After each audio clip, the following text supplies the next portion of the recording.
Together, come on. I will dance for the Lord.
I am yours forever, yours forever. I am yours forever, yours forever. I am yours forever, yours forever. I am yours forever.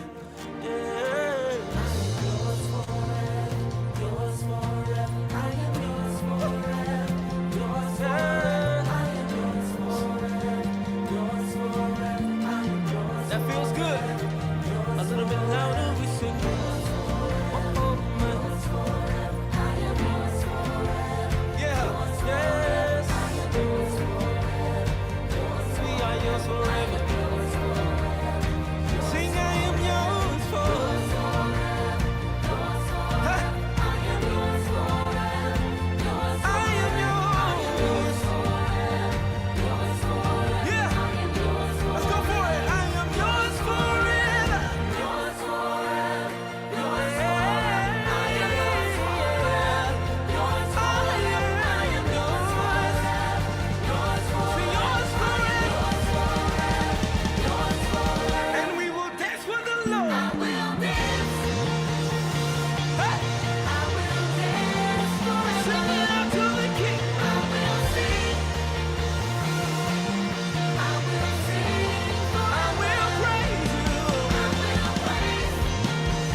Good evening, brothers and sisters, and welcome to another Wednesday here at Church on Purpose. We're excited to be back together once again for our time of learning and study, and we're so grateful that you are here to join us this evening. We want you to feel welcome, and so at this time, there ought to be some messages going on there in the chat as you are greeting one another, and we're going to go ahead and get this evening started off with a little bit of praise and worship, and then we'll hit some announcements, and then we will be back to continue our time of learning, study, and growth as we continue our current series describing Church on Purpose. So we're excited that you're here. We're grateful that you're here, and we're looking forward to growing with you this evening. We'll be back in just a few moments to continue with our lesson series.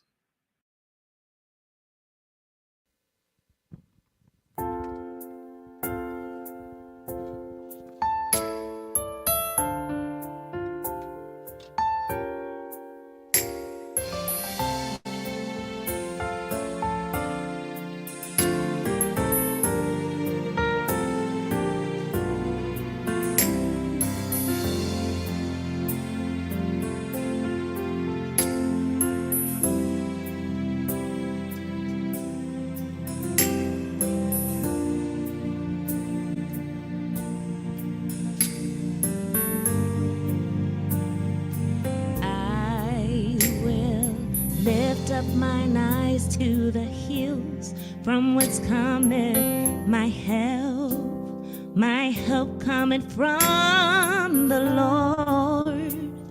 Lord which made heaven and earth. He said He will not suffer thy foot to be moved. The Lord that keepeth thee, he will not slumber nor sleep. Oh, the Lord is thy keeper, the Lord is thy shade upon thy right hand, upon thy right hand. No, the sun shall not smite thee by day, nor the moon by night. He shall preserve thy soul, even forevermore.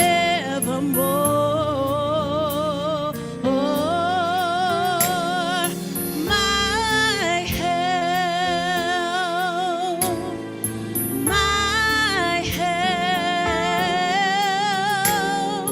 my help, all of my help cometh from the Lord. Oh, from the Lord, my help.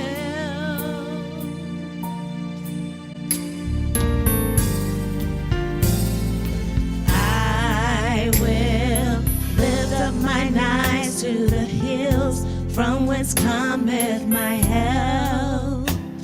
My help cometh from the Lord which made heaven and earth. He said, he will not suffer thy foot to be moved. The Lord that keepeth thee, he will not slumber nor sleep. Oh, the Lord is thy keeper, the Lord is thy shade upon thy right hand, upon thy right hand.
Happy New Day, Church on Purpose.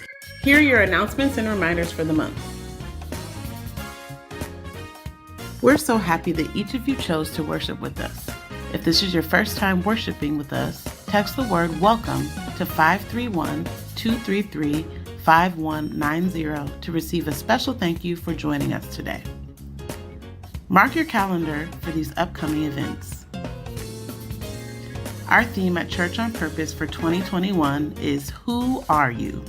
Learning to see ourselves the way He sees us. Make sure you tune in each Sunday at 9:45 a.m. and Wednesday at 6:25 p.m. right here at live.churchonpurpose.org or by mobile device via the Church Center app. Speaking of the Church Center app, there's no better time to get connected. Visit the Apple Store or Google Play Store to download the Church Center app to your mobile device. Search for Church on Purpose and get linked to all of the basics needed to stay engaged. Need assistance? We can help. Email us at office.churchonpurpose.org. Husbands, grab your wives. Wives, grab your husbands. It's time for our first Ministry to Marriages Power Hour. Sunday, March 14th at 2 o'clock p.m., founder of No Love Inc., Eddie Fairley, joins us for a period of exploration, equipping, and strengthening of our marriages. Register today at events.churchonpurpose.org or through the Church Center app. It's spring cleaning time. Join Church on Purpose, Habitat for Humanity, the Hartman Avenue Neighborhood Association, NONA, and partner churches from Village Zone 7 and 8 for the first Village Dumpster Day of 2021. Saturday, March 20th from 9 a.m. to 12 p.m., bring your items for disposal to the Village Empowerment Center, 5190 Sprague Plaza. No paints, oils, or tires will be accepted. Bins will be available until they are full. It's time to get cleaning. Monday, March 29th through Friday, April 2nd is Holy Week, the time each year leading up to Easter when we remember the final week of Jesus' earthly ministry that led him to the cross. Pastor Jonathan and Pastor Marvin Gilliam Jr. of the Mount Carmel Baptist Church in Richmond, Virginia, are back again for Holy Week meditations. Beginning each night at 6:30 Central Time, join us on Facebook or YouTube for an interactive experience you won't forget. Resurrection Sunday is fast approaching, and you're invited to the celebration on Sunday, April 4th, here at live.churchonpurpose.org. Prayer begins at 9:25 a.m. on Zoom with worship to follow at 9:45 a.m. on Facebook, YouTube, Instagram, and our church website. Don't miss this moment and don't come alone. Invite someone to join you for virtual Easter Sunday worship and let's celebrate Jesus' victory over the grave together. Here are a few final reminders. Each month at Church on Purpose, we pick one North Omaha nonprofit and one North Omaha business to highlight and support. Here are our selected highlights for this month.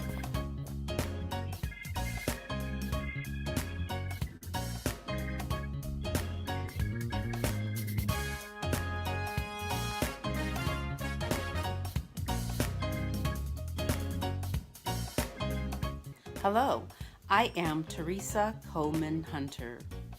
I serve as CEO of Family Housing Advisory Services and Omaha 100. Our mission is to improve housing opportunities and to eliminate poverty. Our services include tenant services that deals with people who are in rental situations who either want to avoid being evicted or if they want to get more affordable housing. That telephone number is 402-934-6763. If you're looking for financial education to help put those finances in order, or you are youth, you are in foster care and you're transitioning into adulthood, we offer Opportunity Passport. That phone number is 402-934-6749. If you are interested in becoming a homeowner and building those assets and wealth, that telephone number is 402-934-6743. If you have a need for fair housing, or you think you have faced housing discrimination, or you are a senior and you need a reasonable accommodation to be able to traverse your home or to remain in your home, that telephone number for our Fair Housing Center is 402 934 6675. If you need to have your taxes done for free, or you want to access some earned income credits that lift people above the poverty line, that telephone number is 402 546 1013. If you are looking to become a homeowner and you need a mortgage, Omaha 100 offers affordable mortgages at 402 342 3773. Thank you. Are you 12 years old or younger? Then here's a special invitation for you. We have some exciting news about Kingdom Kids. Layla, take it over. Every first and third Sundays, we have something just for kids. K through 8th grade will meet on Zoom at 12 p.m. Central Standard Time. We will do interactive activities that we can use in our everyday life. Join us for Kingdom Kids. 5 and under have their own Zoom class at 12:45 p.m. where they will learn and grow with stories about Jesus. Join us. See you there. We're so blessed with an amazing church family, we had to take the time to say happy birthday or happy anniversary to the following Church on Purpose family members.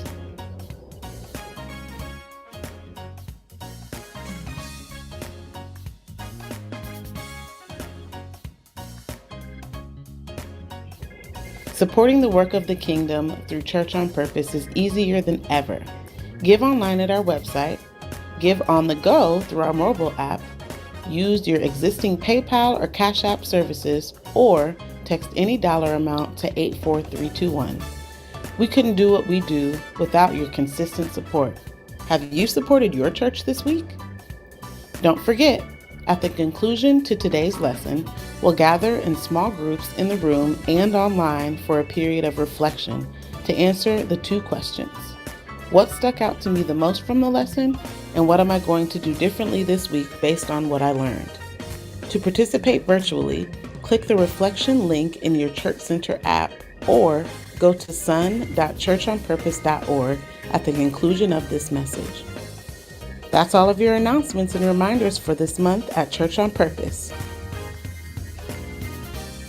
Be sure to catch us each week at live.churchonpurpose.org and follow us on social media via Facebook, YouTube, and Instagram as you live each day on purpose.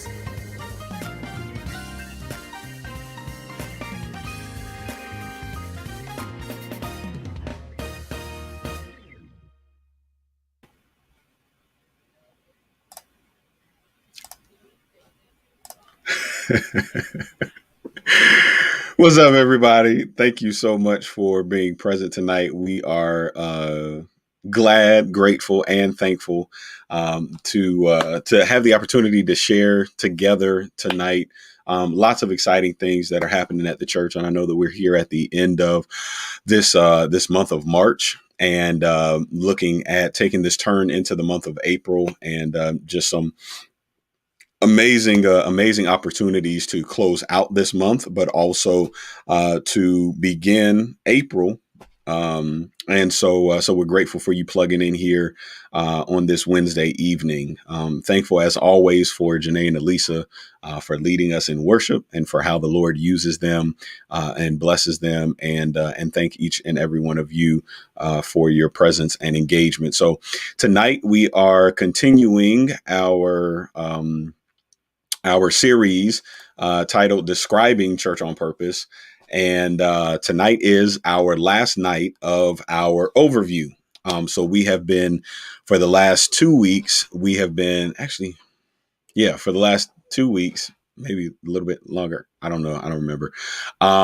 We have been walking through this conversation describing church on purpose and kind of providing an overview of the three different modules, I guess you could call them, that are going to make up this series.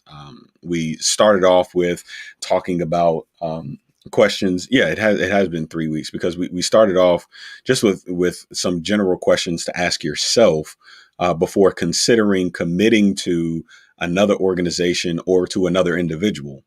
And then we started having the conversation about questions to ask before aligning yourself with an organization or an individual. And then we talked about last week just this idea of membership. So questions that we needed to ask before committing ourselves to an organization, and questions that we needed to ask about that organization, and so that we can be clear about what it is that we're committing to. And that's kind of been the running theme of this series, has been just this idea of the intentionality that's required, that's really needed if we before we engage in a committed relationship, not just with another person, but also with these organizations that we become members of. Conversations and questions that we need to ask ourselves, so that the relationship, the interaction, the commitment can be fruitful, and so that it can manifest within us everything that the Lord is desiring to get out of us in that experience. And I think one of the things that we have to remember through all of this is that that every organization isn't for everybody. Now, the kingdom is open and available to everybody, but some people are going to resist the standards and the expectations that are assigned to us as kingdom citizens, and will focus on that instead of the benefits that are associated with being a kingdom citizen. And it's the same way in just about any organization. The reason that you aren't a part of organizations that you are not a part of is likely because either the mission and the vision don't align with your personal goals and objectives for life. You don't like what's being produced there. And so, you don't want to become a part of that.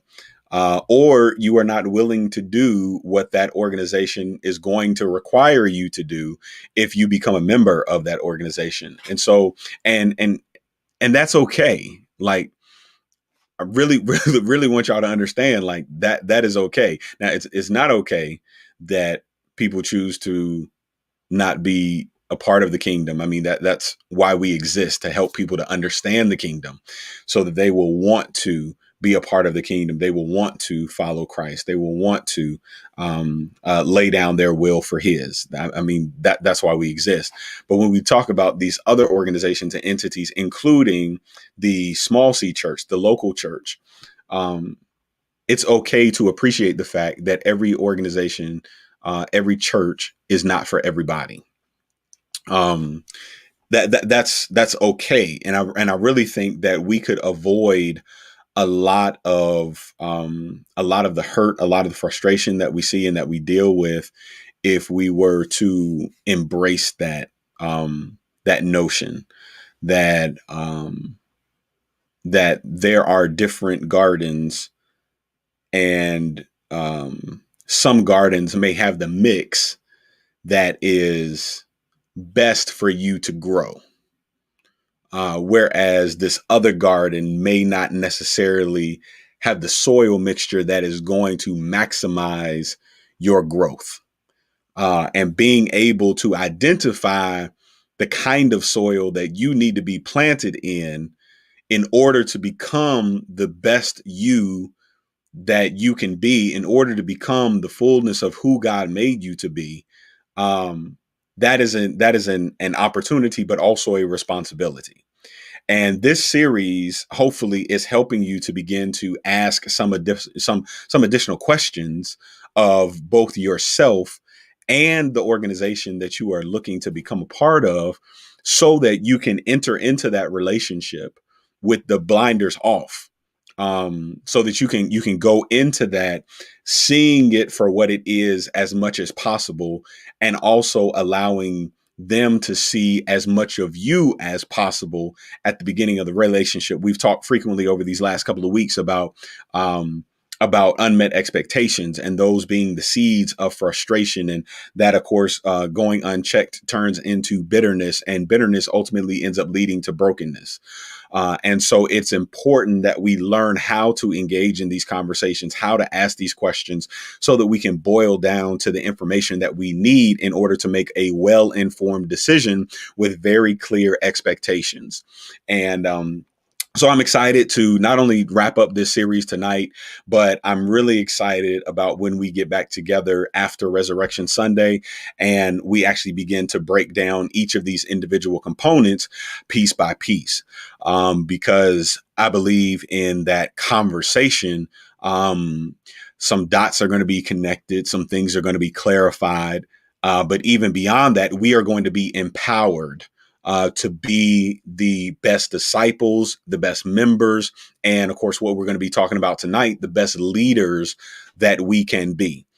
Because we will be very clear about what is expected of us, but also what we expect of the church in this particular circumstance. But for those of you, who may be looking at this through the lens of connecting with another organization or another person in a relationship, then you'll put yourself in position to be able to maximize your potential in that space while supporting that other party, and also helping to provide clarity about expectations so that the other party is also able to maximize their potential. So tonight, again, like we've done the last 2 weeks, we are going to talk about the head, the heart, and the hands of a leader. And as we begin this conversation, much like the others that we have jumped into, it's important when we are asking questions about what we're preparing to commit to.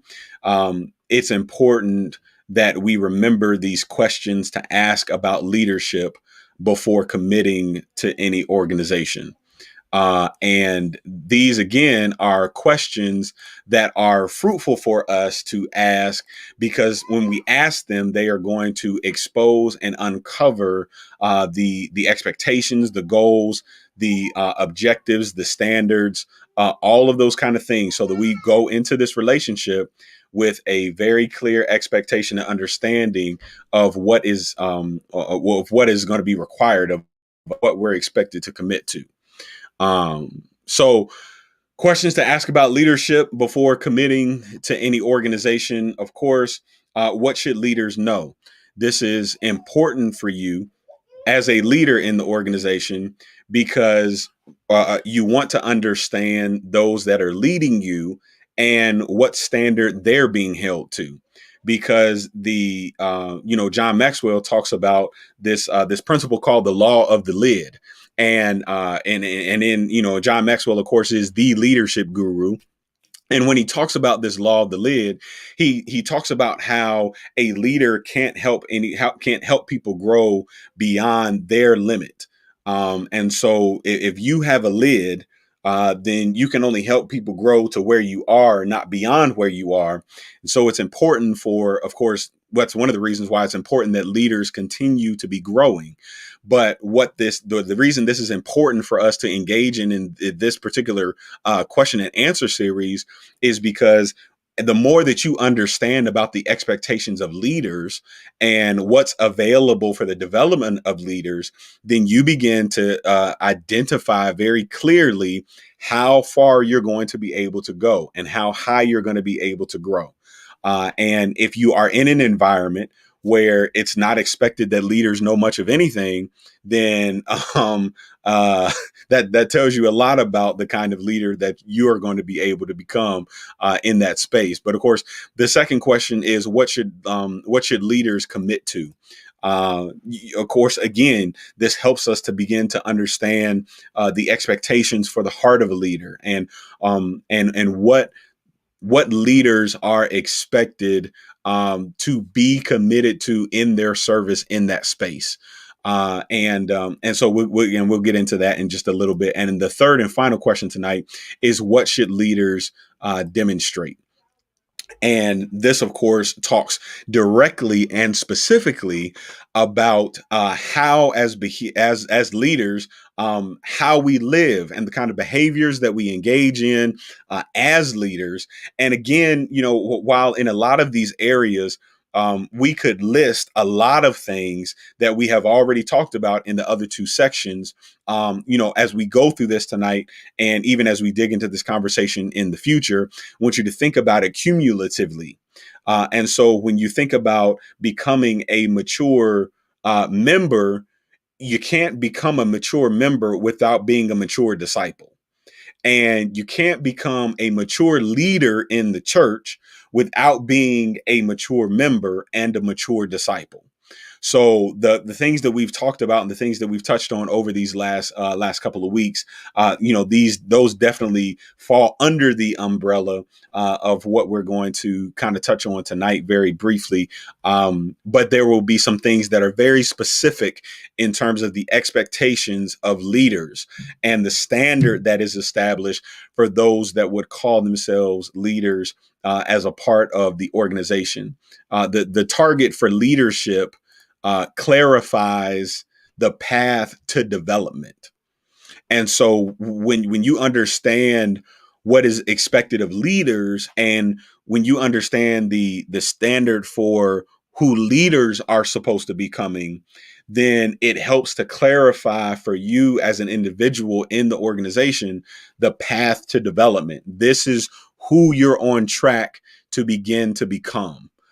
This is the ultimate goal, the ultimate destination. This is where we want you to get to as a leader, not only being a beneficiary and a participant in ministry, but in growing to the point to where you can lead. And it's the same thing in any organization. If regardless of the organization, you come in as a participant, but the hope is that you demonstrate the commitment to the organization and the capacity to then be able to lead in pushing out the mission and living out the vision of that organization and that entity. And so it's no different for us here in the church. So questions to ask about membership before committing to any organization, like we've talked about the last 2 weeks. When you look at an organization and the leadership that they have, you have to ask yourself, what is the product?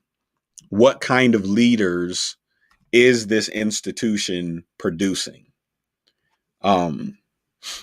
If you have aspirations of becoming a leader, what kind of leaders is this institution producing? When you understand the kind of leaders that the institution is grooming, growing, and producing, again, then you can make the determination for yourself as to whether or not that is the kind of person that you want to become. And that is, again, totally up to you. But at least you're in a position to be able to make an informed decision about who you are and who you want to become. What is the product? What again is it that leaders know?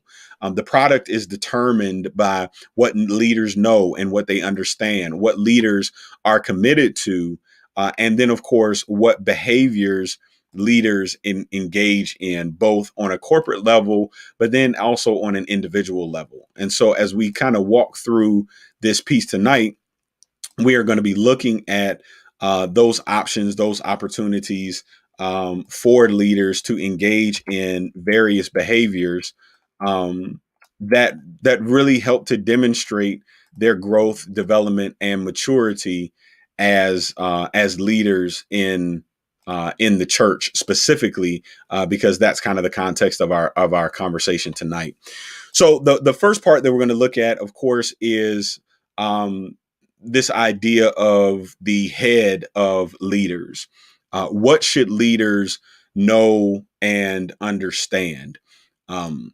obviously there is a different expectation for someone for what someone knows that is leading as opposed to what someone knows that is just participating. And that's no different in the church. There are certain things that you need to know and that you need to understand so that you can be in position to lead effectively. Because of course, when you are leading, there are others that are following you. And so you want to make sure that you are equipped with the understanding, the knowledge and the understanding to be able to lead those individuals in the same direction as the rest of the organization. And so, so some of the things that, especially at Church on Purpose, that we are going to be focusing on ensuring all of our leaders know is of course the plans of the church, the heart of the pastor, the pulse of the congregation, and the purpose and direction of their respective ministry. So a leader needs to understand the plans of the church. That seems, like we're stating the obvious, but I mean, that's pretty obvious. If you're going to lead, you need to understand the plans of the church, and the heart of the pastor. Because of course the pastor is responsible for leading, for shepherding the church as a whole. And so it's important that you be connected to and understand the heart of the pastor, so that the spirit of ministry that is being executed continues to spread through the entire culture. So that everything is in alignment, everybody's moving in the same direction. The pulse of the congregation, you check a pulse to determine how alive someone is. And there are certain indicators in the church that will clue you in to how alive the church is and what areas really bring the church to life. And as a leader, it's important to understand those, because you don't want to keep pulling on people and expecting people to do something that they just don't have it in them to do. And so it's important to understand the pulse of the congregation and the purpose and the direction of their respective ministry. If you are leading, obviously, you need to understand the reason why what you're leading exists, and you need to understand the direction that what you're leading is going. And again, we're going to dig much deeper into these as we go through. But even as you are considering partnering with not just the church, but any organization, you need to understand the plans of that organization, the heart of the individual that's leading that organization, the pulse of the other people that make up that organization. And then whatever you're assigned to do, you need to understand the purpose and the direction of what it is you have committed to doing. Then once we get to the heart of a leader, and we start looking at this question, what should leaders commit to? Interestingly enough, leaders should commit to doing what we've already talked about, as well as being servants in their leadership space. And so leaders should be committed to mature discipleship. That was what we talked about 2 weeks ago. That's the goal. That's the target for disciples of Jesus Christ, for disciples in his kingdom. And then when you get connected to the local church, the standard, the target is committed membership. And so leaders should be committed to committed membership, to becoming, to modeling, to embodying the characteristics of what a committed member is. And then, of course, at the leadership level, being committed to servant leadership. And we'll get into that here in just a few moments. But this is what what leaders ought to be committed to. And so again, when we take this out of the context of the church and we look at this within, pursuit of partnership with any organization in the community, when you look at the leadership and if you're serving in leadership, you have to ask yourself, are these leaders committed to growing and maturing as a representative of the organization as a whole?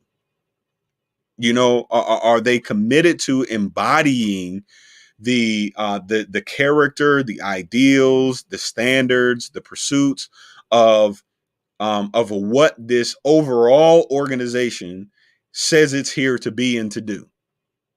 And then are they also committed to the local gathering that represents and reflects the larger organization? So again, if we were thinking about this within the context of a fraternity and sorority, if you're going to be a leader there, then you need to make sure that you are committed to maturing as what has been established, a representative of that fraternity or sorority looks like. And then you want to make sure that you are committed to to your chapter, to your local gathering, to your local body, that you are committed, that you are vested. And I mean, we could go down the long line of what that commitment looks like, and we'll do that when we have this conversation. But you want to be committed there, and then when you are presented with the opportunity to lead, you want to make sure that you're doing that from with a servant's heart, with a desire to serve not only the organization but those that you have the opportunity to lead. And so, lastly, finally, and I told y'all that, this was the this was the shortest of the bunch. But questions to ask about leadership before committing to any organization. The last one is, what should leaders demonstrate?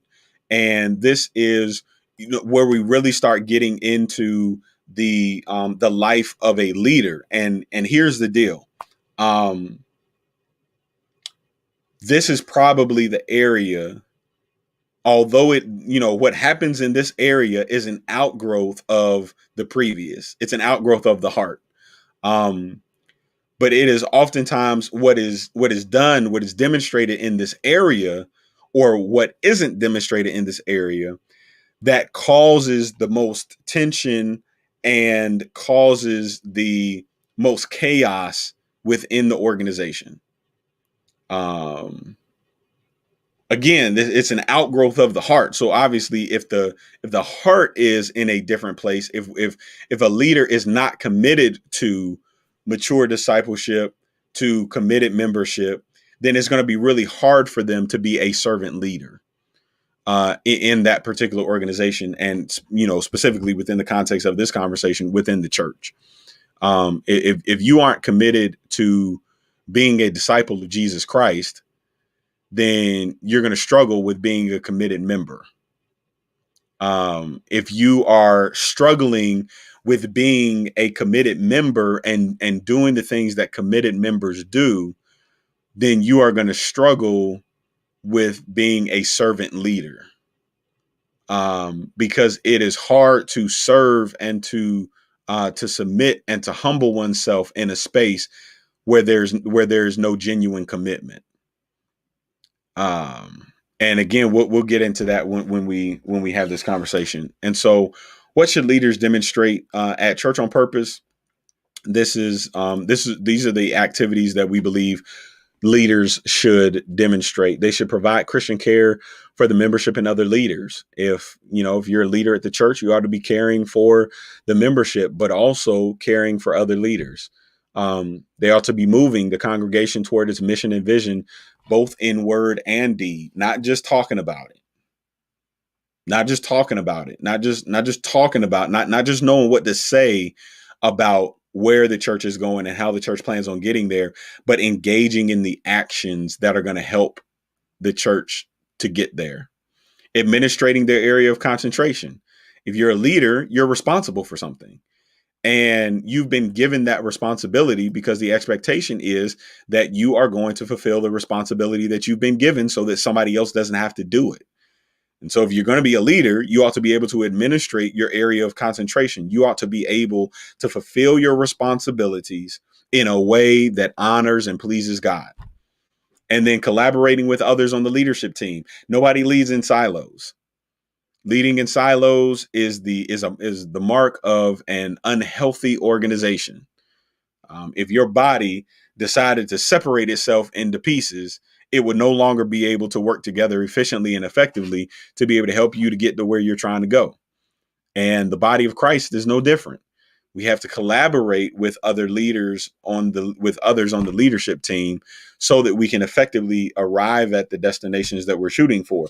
If the brain all of a sudden decides to stop communicating with the heart, you won't be around long. And the same is true for the church. If leaders stop communicating with one another, then the body won't be around long. And if it lingers, if it holds on, if it clings, it'll be on life support, unable to maximize its potential. And so collaboration with other leaders, with others on the leadership team, is a significant part of this. And then the last one is support and care for the pastor and his family. And this is an outgrowth of understanding of the weight of leadership. Here's the thing. Here's how you know that you are growing as a leader. And you're growing in your understanding of leadership, and you are beginning to really value both the opportunity but also the responsibility to lead. And it is when you start acknowledging the weight of leadership and begin trying to identify ways to support your leaders, because you know how difficult it is. You know, when you understand the time and the energy and the effort that goes into preparing that lesson to teach the kids for 35 minutes, and you know the effort that you put into that, you develop a different appreciation for the person that then has to not only help provide support for all of the different teachers that are organizing those lessons, but also has to take care of and administrate everything else to make that moment happen. And we begin to when our respect for the responsibility of leadership is elevated, we then start trying to find ways and avenues that we can pursue that are going to help make it easier on those that are leading us. And in doing so, we model the proper behavior for those that we are leading.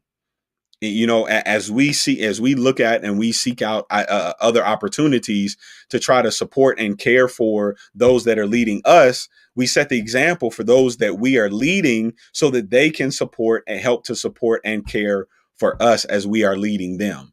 And that is one of the hallmarks of maturing leadership, is when we appreciate the responsibility of leadership and the weight of responsibility, the weight of leadership, so much so that we begin to identify, without having to be asked, ways, avenues, opportunities to help lighten the load for our leader.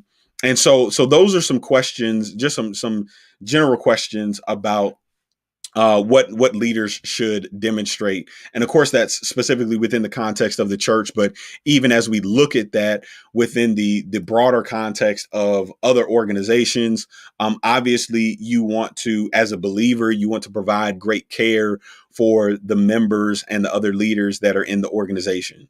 Regardless of what organization you're a part of, you want to care about, and you want to be concerned about other people.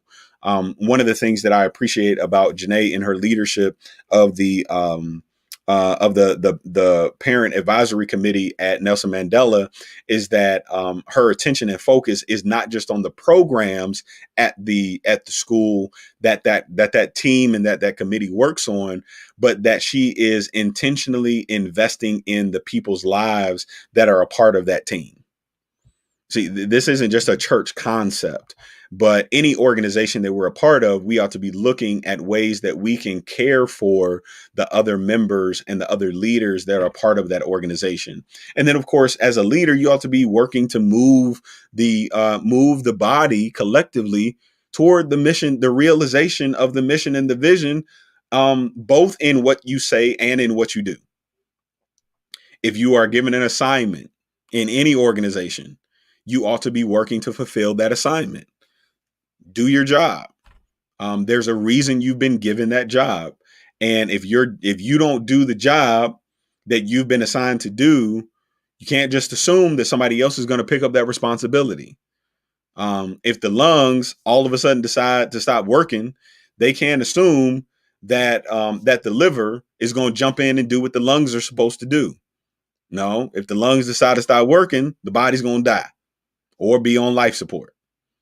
And we really have to value our opportunity to lead to that degree, where we realize that if we are assigned responsibility and we don't fulfill it, if we don't administrate our area of concentration, we are ultimately crippling the body's ability to do what it has the opportunity to do.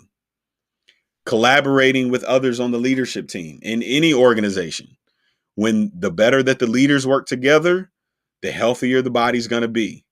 And then support and care for the one that is ultimately responsible for the organization. Whoever the buck stops with, support and care for them, because they've got a lot of responsibility and a lot of weight on their shoulders. And the better that you support them, the more effective and efficient and productive they can be in serving the organization as a whole. So when we look at that and we consider that, hold on, before we go there, and we're thinking about this concept of servant leadership, describing church on purpose and talking about this within the context of leadership. Of course, we always try to pull out some aspect of scripture, and the jihad, the Jesus in his own words tonight comes from Mark chapter 10, verses 42 through 45, and Jesus is hanging with his homies, and James and John, the two brothers, they come to him and they're like, "Hey, man, we want you to do for us whatever we ask you." And Jesus is like, "Are you serious?" And what do you want? And so they say, "Look, when you come into your kingdom, we want you to put one of us on the right side and one on the left." And Jesus, like, you don't even know what you're asking. Like, are you really going to be able to go through and endure the things that I have to endure? And James and John are like, "Yeah, we can, we down, we can do those things." And Jesus is like, "Yeah, you're going to have to endure those things." But when it comes to this idea, this responsibility of assigning seats in the kingdom, he's like, that's for those that it's already been prepared for. So I can't give you a seat that's already been prepared for somebody else. And so the other disciples end up hearing about that conversation, and following that, Jesus speaks some of the most amazing, impactful words that establish the standard and the expectations for what a leader in God's kingdom is, that we will find in all of Scripture. And in verse 42, it says, "And Jesus called them to him," because he knew that the disciples were starting to fuss, they were starting to get into it, because the other 10 were mad at James and John, trying to sneak behind their backs and trying to get the best seats for themselves. And Jesus, so Jesus calls them to him, and he says, "You know that those who are considered rulers of the Gentiles lord it over them, and their great ones exercise authority over them. But it shall not be so among you. But whoever would be great among you must be your servant. And whoever would be first among you must be slave of all. For even the Son of Man came not to be served, but to serve, and to give his life as a ransom for many." Those words end up establishing the expectations for leaders in the kingdom of God, that we would be those who seek not to be served, but to serve. And if that standard is good enough for Jesus, it's good enough for us. And it's our hope and our prayer that we will be in a position to be able to develop our partners at Church on Purpose, our mature disciples, our committed members, and those who will pursue servant leadership.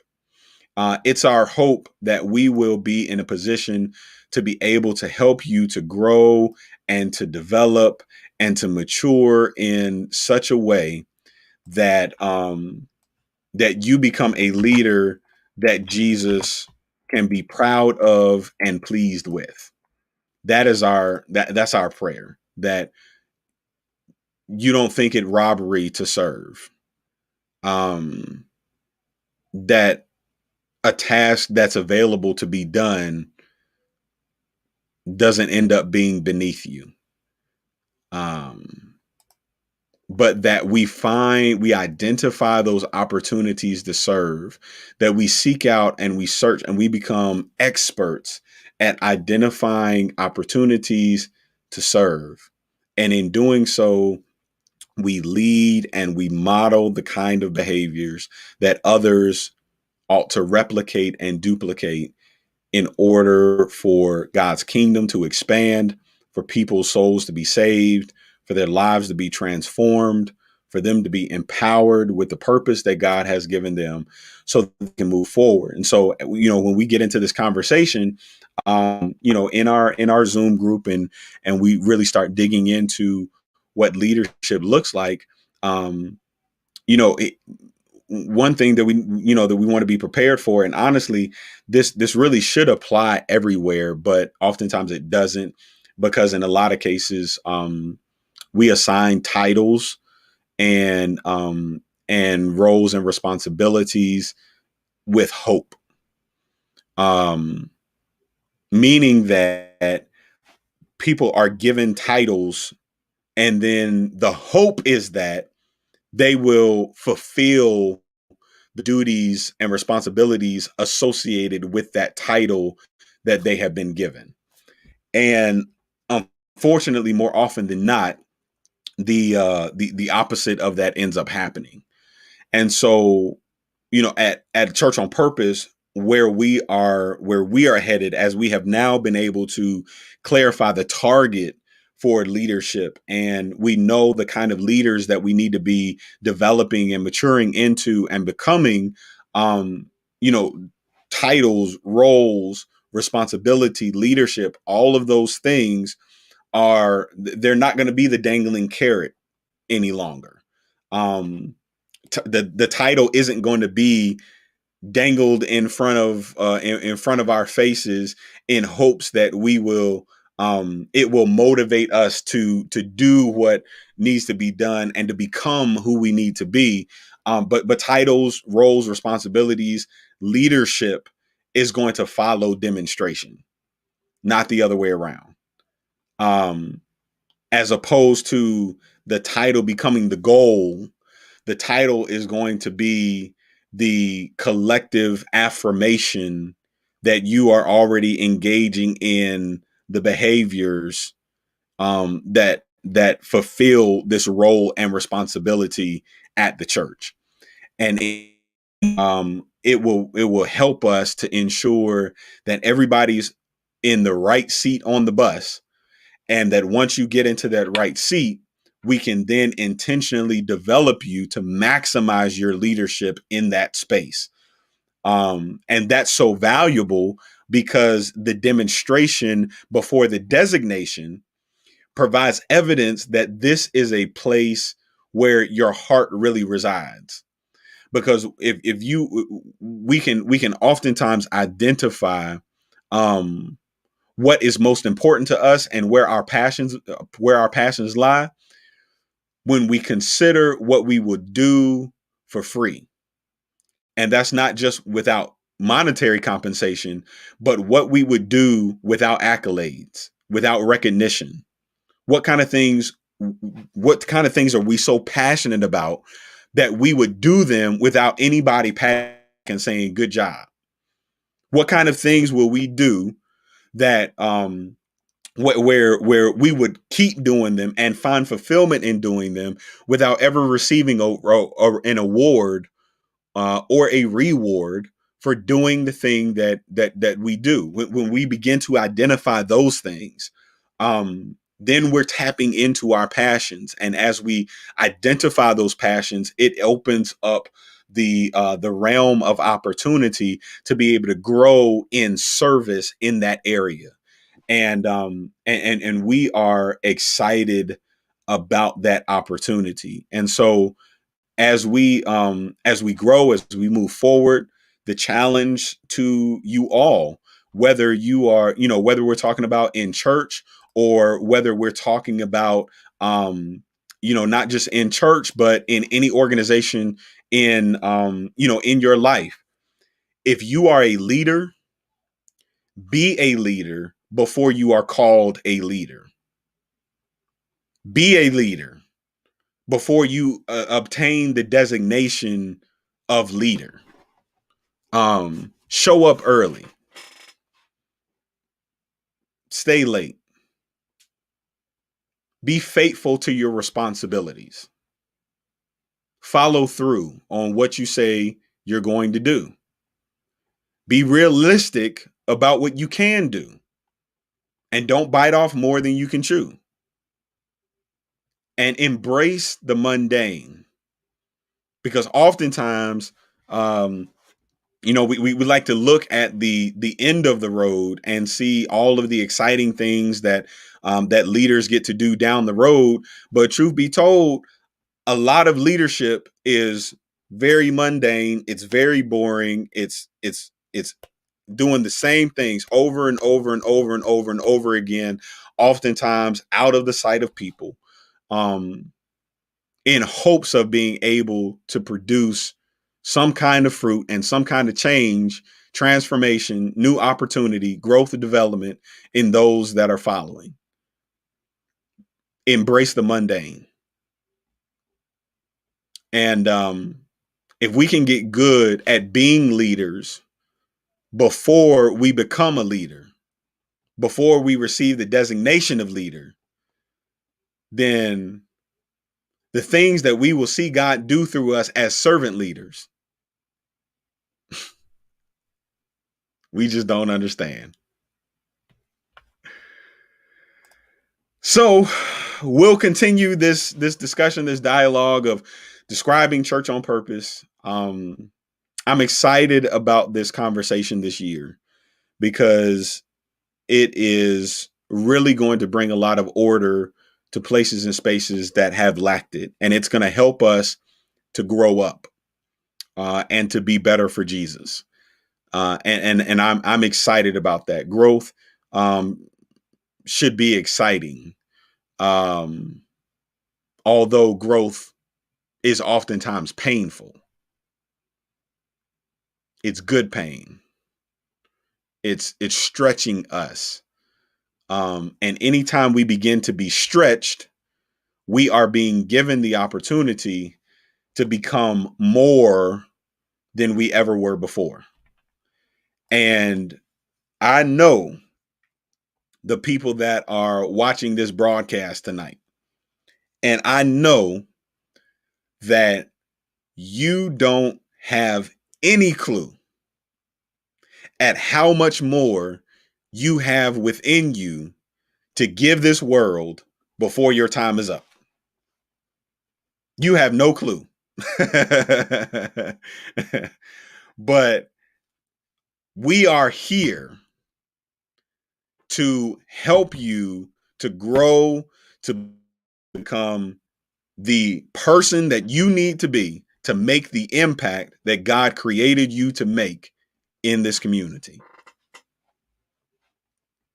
And we are going to learn all of the structure associated with that as we go through this series. And so if you want to join us in Zoom, you will see the opportunity to join us in the Zoom room to walk through this and to dialogue with us and to discuss as we go through all of these different elements of what we've talked about over these last couple of weeks.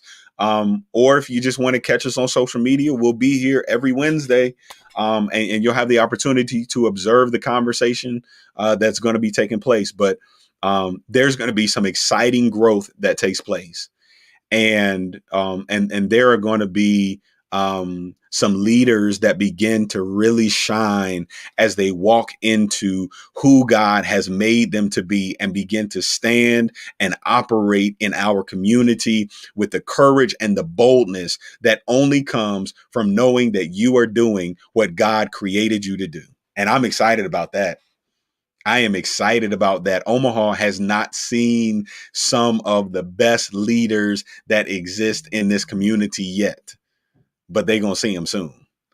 And I'm looking forward to the opportunity to grow together, to be challenged together, to mature together in our ability to serve and to lead. And so, so let's grow. You know, it's time out for the same old stuff. Let's grow. Let's be better.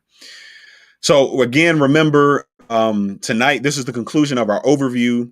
Next week, Monday through Friday, we are going to be back at 6:30 p.m. every single night. As you can see there, it's 7:30 p.m., but it's 6:30 Central Time. We're going to be back here every day, Monday through Friday next week, with our Holy Week meditations. Be joining with my good friend and brother, Pastor Marvin Gilliam Jr. of the Mount Carmel Baptist Church there in Richmond, Virginia. And we'll be getting together each night, similar to how we did last year, with two of our colleagues.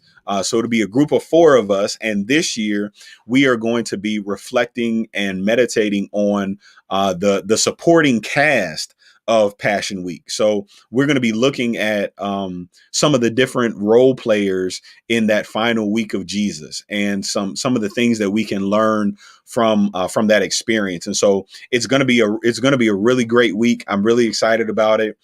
We've got some of your favorites that are coming back again this year, and the conversations aren't going to be as long this year as they were last year. Last year, conversation got so good we ended up going 2 hours sometimes. But this year we're going to keep it to 45 minutes to an hour. So just some things to think about as we move through that week of Passion, leading up to, of course, the crucifixion and then ultimately the resurrection of Jesus Christ. But it's going to be good. Matter of fact, on Thursday, Marvin and I are going to have our fathers back with us again. And then on Friday night, when the particular character from the story that we're going to be focusing on that night is Mary, the mother of Jesus, Marvin and I are actually going to be inviting our wives into the conversation, to give us that motherly perspective on Mary's experience there at the foot of the cross, looking up and seeing her 33-year-old son being crucified for something he didn't do. So I believe there's going to be very powerful conversations that week that are really going to help us to think about the sacrifice of Jesus, how that impacts our lives, and how that ought to inform our interaction with others in our community. So again, looking forward to that. That's going to be 6:30 each night next week. A different cast of characters each night, and we're going to have a great time reflecting. So don't just join us, but share it with somebody else so that they can join us as well, because it's going to be a great time of learning and growing and sharing. And so I love you all. I wouldn't do what I do if I didn't. Trust me, all of the time, energy, and effort, it never feels like a waste, because I know what I see in each of you. And I know that there is so much more that God wants to do in your life. And I'm just grateful for the opportunity to be your coach on the journey. But it's time to grow. It's time to grow. And the standard is elevating. And I'm fully confident in your ability to be able to meet the bar. So I pray that you have a great week. As always, I pray that you live each day on purpose. And as you're living on purpose, if you want to, you can jump in and join us for a period of reflection. So I'll leave this on the screen for a second. And we look forward to seeing you here on Sunday morning at 9:45 for worship, for Palm Sunday worship. It's going to be a great week. Love you. And we'll see you again soon.